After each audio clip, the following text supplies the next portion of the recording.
ಮೂಡಿಗೆರೆ ತಾಲೂಕಿನ ದೇವರಮನೆ ಗುಡ್ಡ ಪ್ರವಾಸಿ ತಾಣ. ಸೊ ಇಲ್ಲಿ ವರ್ಷಕ್ಕೊಂದು ಬಾರಿ ಅಲ್ಲೊಂದು ದೇವಸ್ಥಾನ ಓಪನ್ ಆಗುತ್ತೆ, ಅದನ್ನ ನೋಡೋಕೆ ಅಂತಾನೆ ಬಹಳ ಜನ ಹೋಗ್ತಾರೆ. ಬಟ್ ಮಳೆಗಾಲದ ಸಂದರ್ಭದಲ್ಲಿ ಇಲ್ಲಿ ಪ್ರವಾಸಿಗರ ಸಂಖ್ಯೆ ವಿಪರೀತ ಹೆಚ್ಚಾಗುತ್ತೆ. ದೊಡ್ಡ ಬಸ್ಸಿನಲ್ಲಿ ಬಂದ ಪ್ರವಾಸಿಗರಿಂದ ಟ್ರಾಫಿಕ್ ಜಾಮ್ ಆಗೋಗ್ಬಿಟ್ಟಿದೆ. ಕಳೆದ 2 ಗಂಟೆಯಿಂದಲೂ ಕೂಡ ಪ್ರವಾಸಿಗರ ವಾಹನಗಳೆಲ್ಲ ನಿಂತು ಬಿಟ್ಟಿದೆ. ಒಂದು ದೊಡ್ಡ ಬಸ್ನಿಂದ ಆದಂತ ಅನಾಹುತ ಇದು.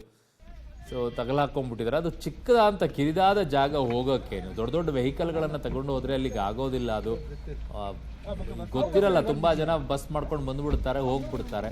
ಅದರ ಪರಿಣಾಮ ಏನಾಗ್ಬಿಡುತ್ತೆ, ಮಳೆಗಾಲದ ಸಂದರ್ಭದಲ್ಲಿ ಅಲ್ಲೆಲ್ಲಲ್ಲಿ ರಸ್ತೆಗಳೆಲ್ಲ ಇದಾಗಿರುತ್ತೆ, ಬಸ್ ದಾಟೋದೂ ಇಲ್ಲ, ಏನೂ ಇಲ್ಲ. ಅದರ ಪರಿಣಾಮ ನೋಡಿ ಹೇಗಿದೆ ಅಂತ, ಜಾಮ್ ಆಗೋಗ್ಬಿಟ್ಟಿದೆ. 2 ಗಂಟೆ ಆಗೋಗಿದೆ ಅಂತ.